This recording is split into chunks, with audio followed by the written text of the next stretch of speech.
Welcome to TNPSC லட்சிய விதைகள். நம்ம இந்த வீடியோவில் என்ன பார்க்க போகிறோம், சயின்ஸ் இம்பார்ட்டன்ட் கொஸ்டின்ஸ் டெய்லியுமே டாபிக் வைஸாக மிக முக்கியமான சயின்ஸ் வினாக்களை எடுத்து கொடுக்குறதாக நம்ம சொல்லியிருந்தோம். ஓகேங்களா? ஸோ ஆல்ரெடி நேற்று என்ன பார்த்தோம், அளவீடுகள் அப்படின்ற டாப்பிக்லேருந்து மிக முக்கியமான வினாக்களை நம்ம கொடுத்துருந்தோம். ஸோ இன்றைக்கி ஒரு 2 டாப்பிக்கில் இருக்கக்கூடிய முக்கியமான கொஸ்டின்ஸ் நம்ம பார்க்கலாம். ஓகேங்களா?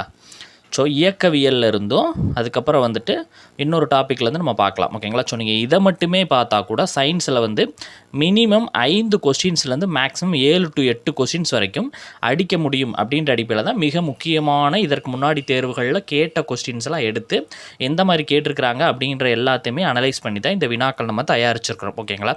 சரி, ஓகே. இன்றைக்கான டாப்பிக்கை நம்ம பார்க்கலாம். ஃபஸ்ட் கொஸ்டின், இயக்கவியலில் ஒரு பொருள் ஒரு வினாடியில் கடக்கும் தொலைவு எவ்வாறு அழைக்கப்படும்? வேகம். ஒரு பொருள் ஒரு வினாடியில் கடக்கும் தொலைவு எவ்வாறு அழைக்கப்படும்? வேகம். அப்போ வேகம் அப்படின்னா என்ன? வேகம் ஈஸ் ஈக்குவல் டு கடந்த தொலைவு பை எடுத்துக்கொண்ட நேரம். ஓகேங்களா? ஸோ எவ்வளோ தூரம் கடந்திருக்குது, அதற்கான நேரம் என்ன, இதை ரெண்டையுமே டிவைட் பண்ணோம் அப்படின்னா அதுதான் வேகம். ஓகேங்களா? வேகம் என்பது நம்ம எவ்வளோ டிஸ்டன்ஸ் கடந்திருக்கிறோம், அதற்கான நேரம் எவ்வளவு அப்படின்றது. ஓகேங்களா? வேகத்தினுடைய அலகு மீட்டர் பை வினாடி. அதே மாதிரி அப்போ கடந்த தொலைவை நம்ம எவ்வாறு கடக்கணும் அப்படின்னா அதை ரிவர்ஸ் பண்ணி போடணும். ஓகேங்களா? தொலைவு இஸ் ஈக்குவல் டு வேகம் இன்ட்டு நேரம் என்பது. ஓகேங்களா? சரி, ஓகே. வேகத்தை அளக்க பயன்படக்கூடிய கருவி எது? வேகமானி. வேகத்தை அளக்கக்கூடிய கருவி எது? வேகமானி. இதை ப்ரீவியஸ் இயரில் நிறையா முறை கேட்டிருக்கிறாங்க. அடுத்தது, வாகனம் கடந்த தொலைவை அளக்க பயன்படும் கருவி எதுனா ஓடோமீட்டர். இதுவுமே என்னது பயங்கரமாக கேட்டிருக்கிறாங்க நிறையா முறைகள். அடுத்தது, காற்றின் வேகத்தை அளக்க பயன்படும் கருவி எது? அனிமோமீட்டர். இதையுமே என்ன பண்ணியிருக்கிறாங்க, நிறைய எக்ஸாம்ஸில் உங்களுக்கு கேட்டிருக்கிறாங்க. ஓகேங்களா? ஸோ இரு புள்ளிகளுக்கும் இடைப்பட்ட நேர்கோட்டு தொலைவு எவ்வாறு அழைக்கப்படும் அப்படின்னா இடப்பெயர்ச்சி அப்படின்னு சொல்லுவாங்க. 2 புள்ளிகளுக்கு இடைப்பட்ட நேர்கோட்டு தொலைவு என்பது இடப்பெயர்ச்சி அப்படின்னு சொல்லிட்டு அழைக்கப்படும். திசைவேகம் அப்படின்னா என்ன?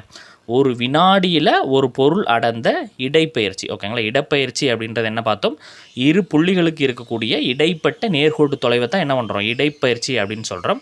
ஸோ அப்போ திசைவேகம் என்பது ஒரு வினாடியில் ஒரு பொருள் அடைந்த இடைப்பெயர்ச்சி. ஓகேங்களா? ஓகே. அடுத்து, திசைவேகத்தினுடைய அலகு என்ன? திசைவேகத்தின் அலகு மீட்டர் பை வினாடி. திசைவேகம் ஈஸ் ஈக்குவல் டு இடப்பெயர்ச்சி பை எடுத்துக்கொண்ட காலம். ஓகேங்களா? ஸோ இது தனியாக கொடுத்தாலும் ஒன்று தான், இது தனியாக கொடுத்தாலும் ஒன்று தான். ஏன் உங்களுக்கு ஈஸ் ஈக்குவல் டு கொடுத்துருக்குறாங்க? ஓகேங்களா? ஸோ முடுக்கம் அப்படின்னா என்ன சார் அப்படின்னா, ஒரு வினாடியில் இந்த திசை வேகத்தில் ஏற்படக்கூடிய மாற்றத்தை தான் என்ன சொல்லுவாங்க, முடுக்கம் அப்படின்னு சொல்லுவாங்க. முடுக்கம் என்பது ஒரு வினாடியில் அந்த திசை வேகத்தில் ஏற்படக்கூடிய மாற்றம் தான் முடுக்கம். முடுக்கத்தின் அலகு மீட்டர் பை வினாடி. இந்த வினாடிக்கு மேலே ஸ்கொயர்டு வரும். ஓகேங்களா? ஓகே. புவியீர்ப்பு முடுக்கத்தின் மதிப்பு என்ன? இதெல்லாம் ஒரு 30 எக்ஸாம்ஸ்லேயாவது மினிமம் கேட்டிருப்பாங்க. 9.8 மீட்டர் பை வினாடி ஸ்கொயர்டு. ஓகேங்களா? ஸோ அதே மாதிரி மேல் நோக்கி எரியப்படும் புவியின் புவியீர்ப்பு முடுக்கம் என்னவாக இருக்கும் அப்படின்றது மேல் நோக்கி செல்லும்போது என்ன பண்ணும், அதனுடைய வேகம் என்பது என்ன ஆகும், குறையும். கீழ் நோக்கி வரும்போது அதனுடைய வேகம் என்னவாகும், கூடும். ஸோ அதைத்தான் கொடுத்துருக்குறாங்க. ஓகேங்களா? ஸோ இதற்கு முன்னாடி ஒரு சிறிய தகவல். ஓகேங்களா? ஸோ நீங்கள் இதை எழுதி படிக்கிறது தான் நாங்கள் என்ன பண்ணுறோம் அப்படின்னா உங்களுக்கு சஜஸ்ட் பண்ணுறோம். எழுதி படிக்கிறது தான் உங்களுக்கு பெட்டராக இருக்கும் அப்படின்னு நாங்கள் சஜஸ்ட் பண்ணுறோம்.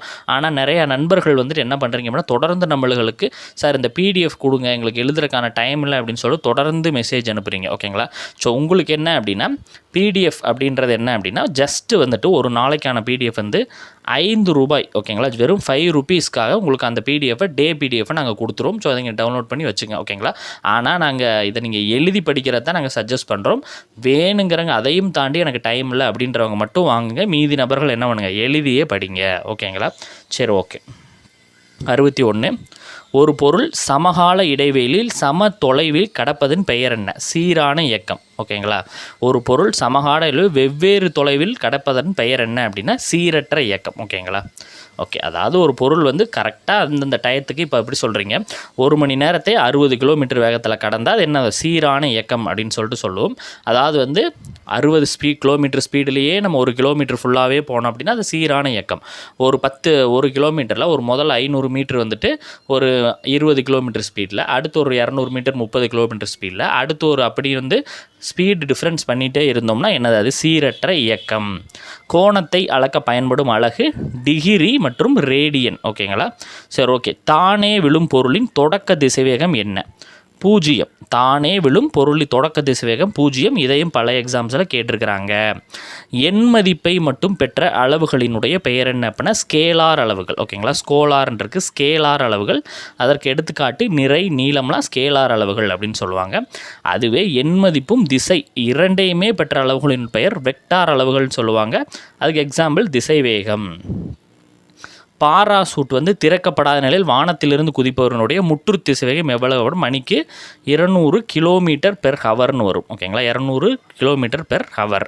ஓகேங்களா, ஸோ ஒரு சின்ன டாபிக் வந்து இது கூட நம்ம பார்த்துடலாம். இந்த நியூட்டன் விதிகள் அப்படின்றது கொஞ்சம் தான் இருக்கும். ஓகேங்களா, ஸோ நியூட்டனினுடைய இயக்க விதிகள் எத்தனை வகைப்பட்டன? 3 விதிகள் இருக்குது. நியூட்டன் முதல் விதி, நியூட்டன் இரண்டாவது விதி, நியூட்டன் மூன்றாவது விதி. ஓகேங்களா, ஸோ ஃபஸ்ட்டு, ஒரு பொருளின் மீது புற விசை செயல்படாத வரை அந்த பொருள் பழைய நிலையிலே இருக்கும். முதல் விதியினுடைய மற்றொரு பெயர் என்ன? நிலைமை விதி. அப்போ இதிலேயே 2 கொஸ்டின்ஸ் வந்து உங்களுக்கு இருக்குது. என்ன சார் அப்படின்னு கேட்டிங்கன்னா, ஒரு பொருளை வந்து வேறு விசை வந்து செயல்படாத வரை அந்த பொருள் அமைதியாக இருக்கும். எப்படி சொல்கிற எக்ஸாம்பிள் அப்படின்னா, ஒரு நோட்டு வந்து ஒரு டேபிள் மேலே நீங்கள் வைக்கிறீங்க, இமேஜின் பண்ணிக்கோங்க.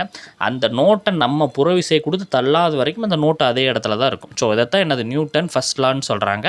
அதுக்கு இன்னொரு பேர் என்ன? நிலைமை விதி. இதுவுமே நிறைய இப்போ எக்ஸாம்ஸில் உங்களுக்கு கேட்டிருக்கிறாங்க. ஓகேங்களா, ஸோ அதே மாதிரி எக்ஸாம்பிள் பாருங்கள். பேருந்தில் வந்து பிரேக் போடும்போது அல்லது பேருந்தை இயக்க ஆரம்பிக்கும்போது நம்ம சற்று முன்னே தள்ளப்படுவதற்கான காரணம் என்ன? பிரேக் போடும்போது என்ன பண்ணுவோம்? உட்கார இடத்துலேருந்து டக்குன்னு முன்னாடி போயிட்டு வரும். ஸோ அதுக்கு காரணம் என்னன்னு சொல்கிறாங்கன்னா, நியூட்டனினுடைய முதல் விதி தான் அது காரணம் அப்படின்னு சொல்லிட்டு சொல்லப்படுகிறது. நியூட்டனினுடைய இரண்டாம் விதியின் சமன்பாடு, இதையும் நீங்கள் நிறையா இப்போ எக்ஸாம்ஸில் கேட்டிருக்கலாம். F = ma.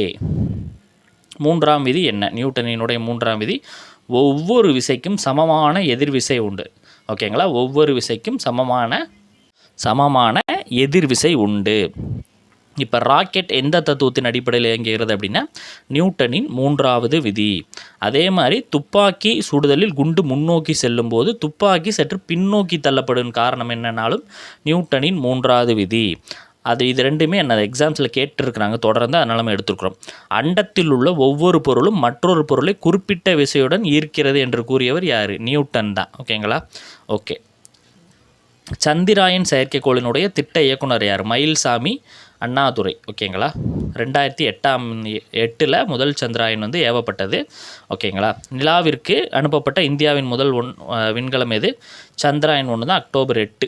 எங்கிருந்து? ஆந்திர மாநிலம் ஸ்ரீஹரிகோட்டாலேருந்து. நிலவின் மண்ணில் நீர் மூலக்கூறு இருப்பதை கண்டறிந்தது எதுனா இந்த சந்திராயன் 1 தான். சந்திராயன் 175 நாளில் எத்தனை புகைப்படங்களை எடுத்து இந்த பூமிக்கு அனுப்பியது அப்படின்னா 40,000க்கு மேற்பட்ட புகைப்படங்களை அனுப்பிச்சு. ஓகேங்களா, ஸோ ராக்கெட்டில் எரிபொருளாக பயன்படுவது அப்படின்னா திரவ ஹைட்ரஜன். ராக்கெட்டில் எரிபொருளாக பயன்படுவது அப்படின்னு பார்த்தீங்கன்னா திரவ ஹைட்ரஜன் அப்படின்னு சொல்கிறாங்க. ஓகேங்களா, ஸோ இன்றைக்கான முக்கிய வினாக்களை எல்லாமே முடிஞ்சு. ஓகேங்களா, ஸோ அதை பொறுமையாக எழுதி வைத்து டெய்லியுமே படிங்க. மேக்ஸிமம் உங்கள் நண்பர்கள் அனைவருக்குமே ஷேர் பண்ணுங்கள், மிகவும் பயனுள்ளதாக இருக்கும். ஏன்னா சயின்ஸ் வந்து யாருமே டச் பண்ண மாட்டாங்க.